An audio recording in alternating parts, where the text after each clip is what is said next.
How are you guys doing? Excellent. So this is what you really came to see, right? Inside the minds of some fantastic CMOs. So first question, easy one, right? Strategic priorities for 2018. What is top of mind at each of your companies? So Jeanne, we'll start off with you. How to do more with less. How to grow a business with a reduced budget. We're all trying to do that, right? Christine? We're really focused on a lot of the content that was just discussed in the last presentation. So leveraging digitization for scale, but with that personalization and that human element. So that's our focus for the year. Okay. And then for us, there's actually three main things, and I'll try to keep it brief, just because we don't have a lot of time. So the first thing is driving revenue and ROI through demand transformation. And what I really mean by that is contextual interactions, interactive content, machine learning, and really switching from a inside out to an outside in. So a very buyer-centric mentality. Second, which something that she just mentioned, which is, Christine mentioned, which is about how do we re-engineer for scale? So we're looking to enter new international markets, new industries. So how do we do that effectively and efficiently? And that's really thinking about process, people, the technology infrastructure, and then data and analytics. And then the third piece is really about the customer experience. And the one point I'd like to make about that, where we're really focused on, is it's beyond just marketing. So yes, customer experience on the website, very critical across channels, but it's marketing, product, sales, and service. So looking across, what does our packaging look like? What does our purchase process look like? What are our customer policies? So we're rethinking all of those things. It's a great segue. So there's a lot of talk over the last couple of years about customer experience, account-based marketing. What percentage of your budget, your activities, your technology is now geared towards more of a full lifecycle approach versus just top of the funnel and acquisition? Okay, I don't really believe in the funnel per se, because typically marketing is just at the top and then they hand it off to sales. What I like to do is look at it on a horizontal basis, that sales and marketing touch every single aspect of the customer journey and then flow it back. One of the challenges I'm faced with is it's an older technology company that's been around for 26, 27 years in a declining market. And so they're mostly focused on EBITDA, and that becomes because we print cash, essentially. But they want more of that, and so my budget has been reduced. So how do I work closely aligning with sales to make sure that we're not wasting a dollar, we're not siloed, and that we're able to do the 1 + 1 = 3?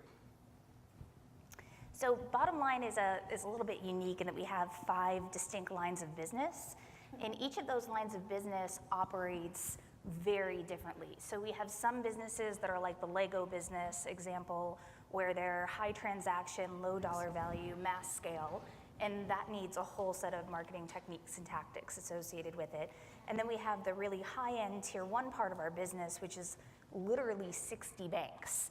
And so in terms of budget and resource allocation, I'd say the budget goes more toward the tier 3 end of the market, because when you're working with such a finite universe at the top tier, it's more human power and research and that customized approach than it is throwing a big budget at it. So most of our budget, I'd say 80%, is at the mass scale side of our programs, and then 20% is more at the top tier account-based marketing stuff. So for us, we're in the field service and last mile logistics space in software. And our market is very unique in terms of, everyone talks about social, but our buyers are extremely community oriented. So they all hang out together, even competitors. They're all very tight. They're friends for decades, if not years. And so everything that we do, I'd say 100% focus is on customer experience. And what we do is, and similar to Christine, where we have the segmentation, where if you think about the marketing machine, and we have the mandate from the executive team that we know if we want to double or triple in size, which is what our goal is, that it's really got to be marketing led. So we're very fortunate compared to some other organizations where it's sales driven or it's product driven. We're really charged and given the mandate to actually transform the business and scale it. So that's really, once again, looking across everything that we do on the marketing side, product, sales, service, and coordinating across all those groups. So we've all known the explosion of MarTech over the last few years. There's what, almost 6,000 now, I think. We'll probably see the landscape soon. Just curious, what strategically, how are you approaching technology in your organization? What are you investing in, and what are you de-investing in? Oh, great. I joined Ipswitch about 15 months ago, inheriting a lot of challenges. Absolutely no one in the company knew what they had for a tech stack. They didn't know what we were paying for. So I had to go through with the accounting department and find out everything that we were paying for and ask in the entire marketing department, what are we using, what are we not using? And it was amazing that we were paying for things that nobody was using, and then we had things that nobody knew what the login was or the password or something, and just trying to kind of centralize on, well, how much are we spending, and now reviewing that on a quarterly basis. I know I keep talking about budgets, but it's top of mind with me right now because, you know, here we are in the Q1, and we're doing well, but I had to pull a lot of back half dollars to front half in order to front load it. And now I'm all worried about 2019. And here we are on February 21st. I'm thinking about 2019. So strategically, our organization went from 2 instances of legacy Salesforce, 2 instances of legacy Marketo, 2 instances of partner portals, and Scribe talking to it. And we centralized, thankfully, with the Pedowitz group, and it took over a year to get all these things centralized, and then just trying to get the reporting to work. Now, you would say that normally this would be a marketing expense, right? Oh, no, no, no. This is IT driven. So therein lies the fun fest. So this is something that we can talk about at another time, but those are the challenges that we're faced with. We're pretty fortunate in that IT is pretty hands-off with marketing. So we've been able to control our own destiny largely. And in fact, I made it a condition upon my hiring with our CEO, swear to God, that he signed in writing that we could implement Marketo in the first 6 months, or I wasn't going to join, because there was no point in me showing up trying to turn marketing from a cost center to a profit center and not have the tools I needed to do my job. So first order of business when I joined Bottomline 3 years ago was marketing automation and getting that closed loop reporting in place. We set a timeline of 18 months to turn marketing from a cost center to a profit center, and then we started looking at enhanced technologies. And I was actually feeling really bad about myself. This past summer, I was beating up on my team pretty hard, saying, you know, we're not cutting edge anymore. We're not out looking at the latest and greatest technology. We've become stagnant. What are the new tools we should be looking at? How do we get that scale on that cutting edge with no incremental budget and headcount coming? And we went to the MarTech conference in Boston, and it made me feel much better about myself and my team, because one of the main themes at the MarTech conference in Boston, which is a great event, if you guys have the opportunity to go, there's one on the East Coast and the West Coast. One of the main themes was that the average company of our size has over 40 applications in their MarTech stack, but they see value in less than 6. When you think about the tremendous expense, not just the dollars that go out, but the effort to implement all those tools. We've got 40 people globally on my marketing team with 40 apps. I couldn't even imagine the time and effort it would take to manage that. So we've got a really lean MarTech stack. It's Marketo. We're now playing around with SendBloom. We have our own predictive analytics tool internally that we use, but I like it that way. And I feel better about not having 40 applications to look after. Nice.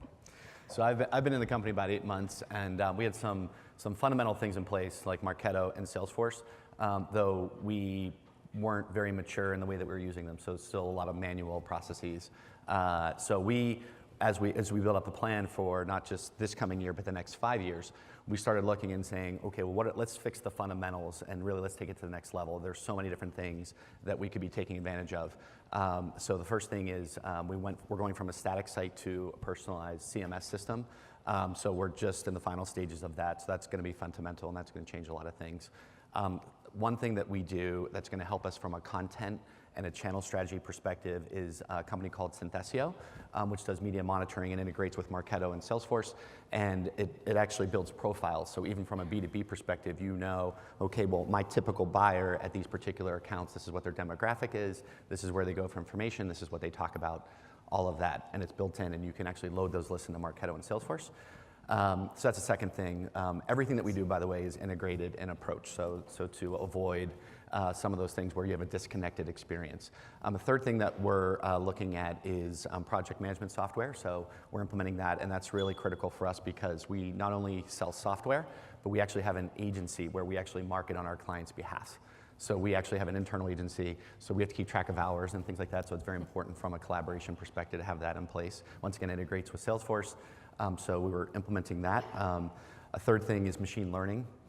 So when you think of chatbots and some of those things, automation in terms of advertising, all of that we're implementing. And the final piece is a video platform from an interactive content perspective. Excellent. You guys are packing it in. We're getting a lot of good stuff. Let's shift gears to people. So each of you now have been at several companies over the years. You've been CMO several times over. What's changing now in 2018? Who are you hiring for? How are you building out your organizations? Are you organizing the teams differently than you did, say, 5 or 10 years ago? And what do you look for in a potential new hire? That's a big question. I kind of look at team building as a Sudoku game, and I like to be able to give my team the opportunity to be successful in a variety of ways. I don't like to hire one person for one slot. I'd like them to be able to move to a different area and help them grow, even if it hurts them a little bit, because in the long term, it works out. I mean, over my career, in my legacy is I have 6 CMOs and 8 vice presidents, and I mentor a number of team members that either came on board as interns or younger team members. What I look for is somebody that's willing to learn. That's really what I want, because, and I like it when a team member is willing to have a number on their head. I have a number on my head, and by that I mean I'm attached to revenue. And because I'm attached to revenue and I'm also attached to profitability, I think it's important for my team to understand that that's what we're here for. And trying to get them to understand the alignment between sales and marketing. And sometimes younger people sometimes have more difficulty understanding what their roles are in conjunction with revenue, and not understanding that it's just not a pretty design or a nice web page or something like that, but everything that we're doing is part of a process, a workflow. And I think that's the biggest challenge, trying to find people that are willing to own a number. So similarly, my whole team is tied to bookings, revenue, and profitability. So what we do is every single person on the team, whether you're in a purely creative role, whether you're in an administrative function, or you're on my senior leadership team, everybody understands exactly how their role rolls up to support that overall number. So I feel like in doing that, we have really good alignment within the team. We don't have a lot of just politics and fighting, because everybody has a very clear path to what they do every single day and how it ultimately supports the goal of the team, which is the goal of the company. But in terms of hiring, the job market is hot right now. So we're looking for, shameless plug, VP of Digital Strategy, anybody? And I've interviewed over 45 candidates. And part of the challenge, I think, for me is that it's not so much about the skill set, it's passion, it's fire in the belly. People, especially more junior roles, we've got a strong leadership team. We can teach them the ropes of marketing. That they can learn. But that passion, the fire in the belly, the curiosity, you just can't teach that. People either have it or they don't. I call it grit. If you've seen the TED Talk, Grit by Angela Duckworth, it's a fantastic TED Talk. And it's just this intangible combination of passion, intellectual curiosity, and perseverance. And when you find it in somebody, it's magic. All right, so we also have revenue and ROI targets, so it's a trifecta across the panel here. One thing that, before I answer that question, is our philosophy is an agile marketing methodology. So based on the analytics, even though we're B2B, we run almost more as a B2C marketing organization where we're using the analytics to drive the strategy every single week.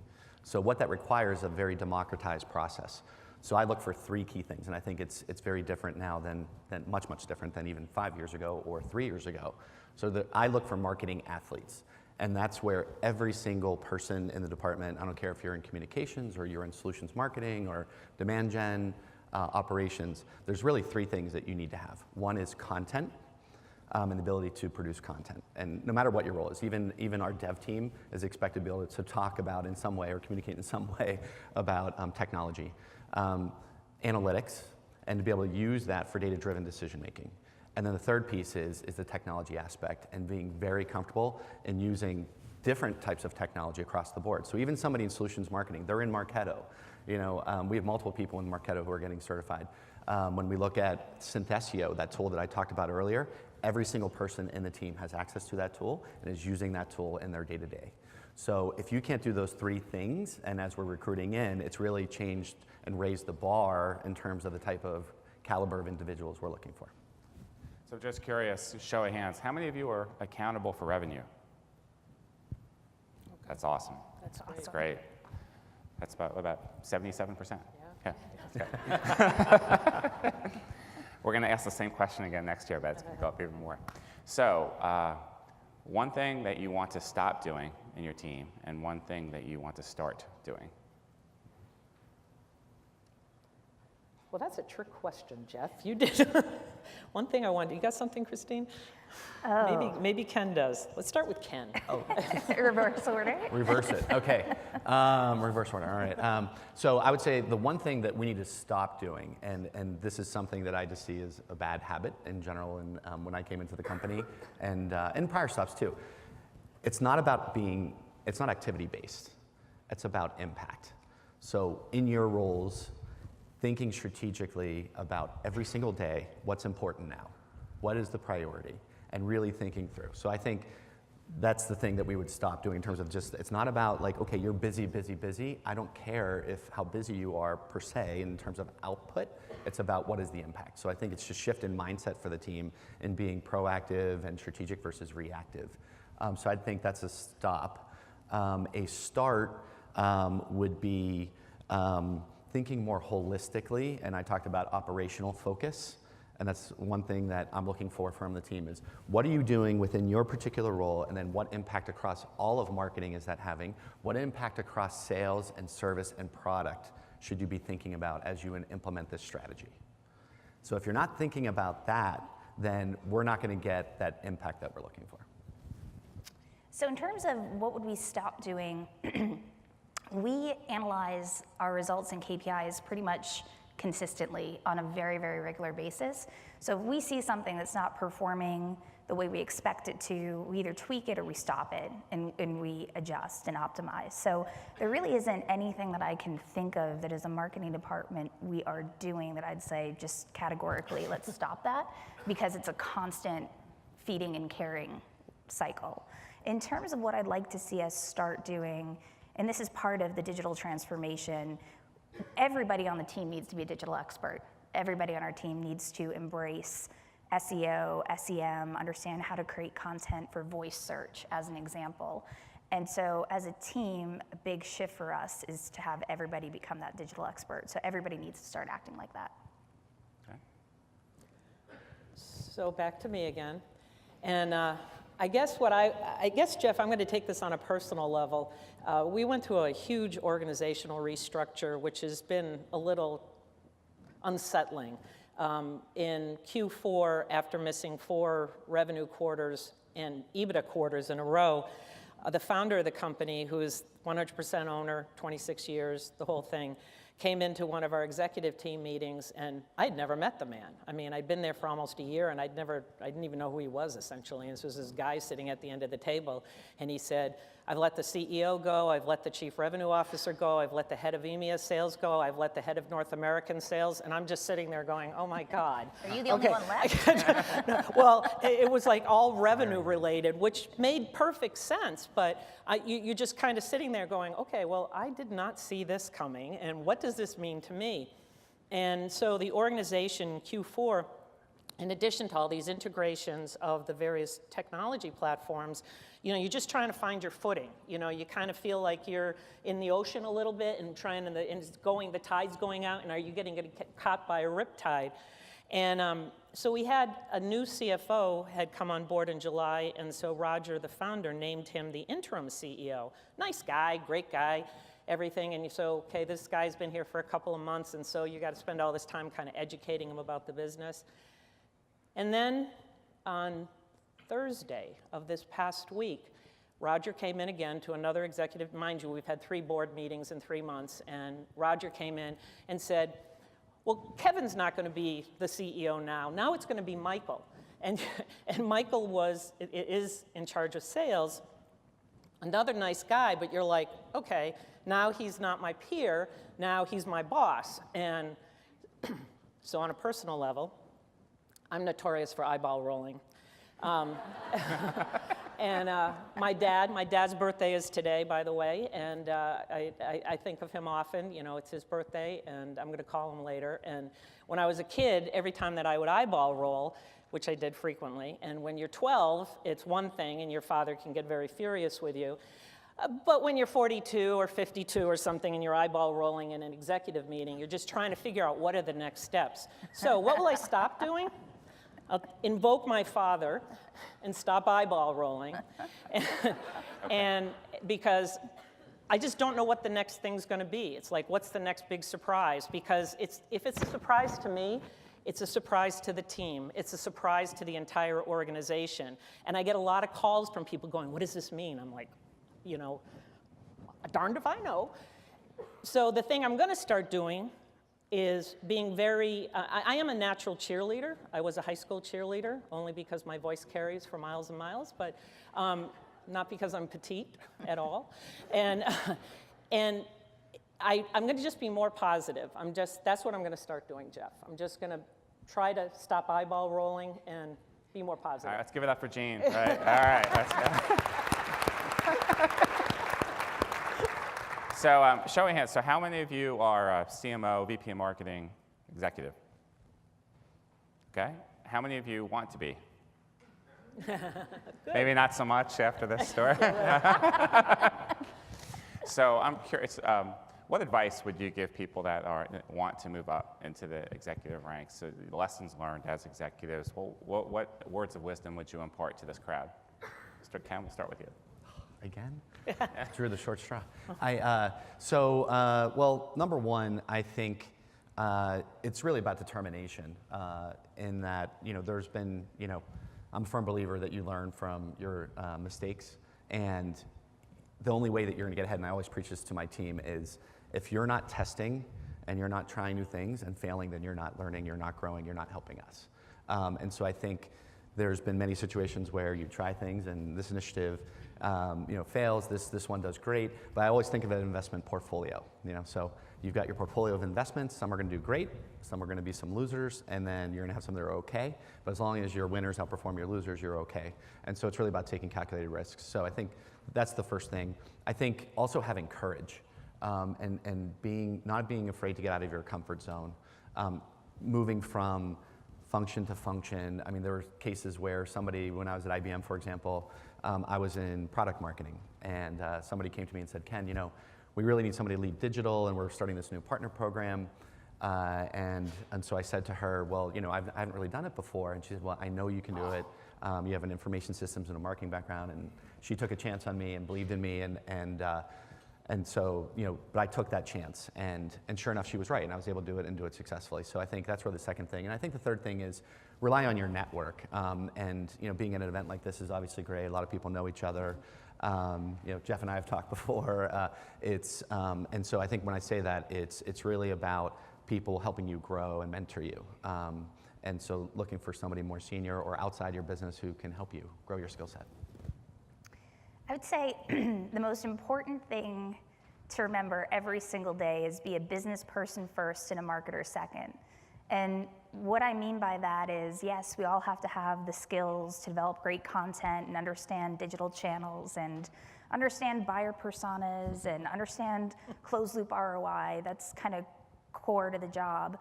But very few marketing people, marketing CMOs, even at VP levels, earn a seat at the revenue table. And that's where you're a game changer. When you've earned a seat at the revenue table, you're focusing on company strategy. You're focused on strategic growth initiatives, not the next campaign. And I, for one, would rather be focusing on the strategic growth objectives of the company than worrying about the next campaign that's going out the door. And so the thing I repeat to my team on every team call is business person first, marketer second. I'd say the second thing is deliver results. Results are how you're going to earn credibility. I knew when I started at Bottomline, we never had a marketing department before. And so in order to gain the credibility of my peers at that revenue table, I had to deliver results. There was no other option. So I made sacrifices along the way. I didn't focus on our website. I didn't focus on PR. I had to focus right away on proving that marketing could be a profitable center, not a cost center. And so that was my linear focus for the first 18 months. And that leads to my third point, which is once you've delivered those results, have swagger. You know, as marketers, we're no longer the group that gets our ass kicked by sales on a regular basis. Like, that's great. We are strategic partners to the business. We're strategic partners of sales. Have swagger. You know, put up those results with pride. Every single person in this room should be so proud to be sitting in this room with your peers. I mean, you look around this room, this event has grown, just skyrocketed from an attendance perspective, and it's because we're now a game-changing function in the companies that we work for. That's huge. So be proud and have swagger. So Chinstine, don't you think everybody's a marketer? I mean, isn't your CFO like, because you're going to go to your CFO and say, hey, I feel like closing the books this month, right? But they have no problem telling you what the messaging is, or your head of product saying, I'm looking for this and I can't find this on Google, so what's wrong with you? True story. Our CEO calls himself the chief editing officer. Oh, win. So yeah, every word. Gotta love a red comma. pen. Yeah. So I'm going to get a little bit more granular. The one thing that you really need to remember is the way that you leave a job is infinitely more important than the way you start a job. When you start a job, you have the passion that Chinstine talked about. You have the skills that Ken talked about. You're going to be okay. You're going to have a 100-day plan. You're there because you were wanted. But when you leave because of one reason or another, it's your manager, you don't have a growth opportunity, there's maybe a fantastic chance for you to go to a new company, make sure that you leave at the highest possible level. Make sure that you thank everybody that you worked with. Make sure that you thank people via LinkedIn, via references, or what am I thinking of, the recommendations and that sort of thing. That becomes so important, because years from now, people are going to remember how you left. They're going to remember that. And the second thing is, join Toastmasters or take a Dale Carnegie course, because the way that you present at company meetings, you're going to be in front of the organization as the marketing person. You're going to be representing them at a chamber of commerce. You're going to have a chance to be able to speak in an event like this. And you need to feel comfortable that what you have has value. Feeling the passion, what Chinstine talked about, having the swagger, being able to know that you know what you're talking about. So just remember, you're in a great organization where you're working right now. I suggest that you connect as many people as you can in this room via LinkedIn. Andrew's great. Sal is great. Everybody in this team is fantastic. Jeff's a good guy to know. He's a really good guy to know. I've known you, Jeff, for 11 years, right? I think longer than that. Longer than that. So I went to his very first event when you were with Eloqua, and it was an event that I was working at Symmetricom in San Jose, and I went to that event, and they had a big, thick binder. It was great. And then you went, when I was with Marketing Sherpa and Marketing Experiments, you came there, and your whole business started that way. It's been great. And this is how you get to know people. So the person you're sitting next to that you don't know, connect with them on LinkedIn, because you're going to see them again. Yeah, so let's do that right now. Let's just turn to your person to the left, turn to your person right. Now, come on, seriously. Yeah, go say hello. that's the thing. You never know. You never know. It's a very small world.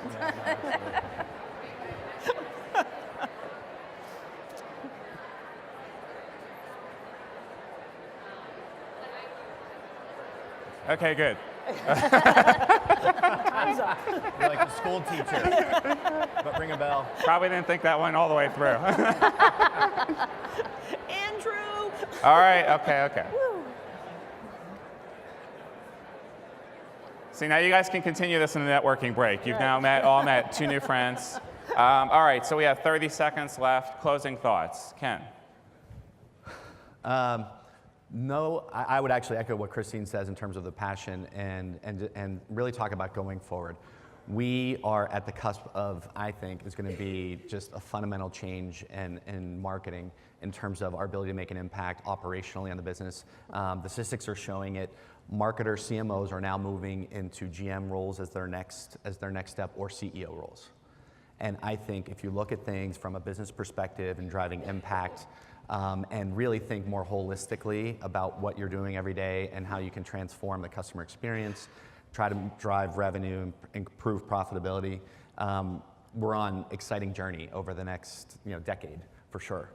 And when you think about artificial intelligence, augmented reality, all of those things that are here and only going to continue to grow and proliferate, it's just a great time to be in marketing. All right, I think we're at time. Yeah. But thank you guys. Excellent. A lot of content. Give it up for these guys.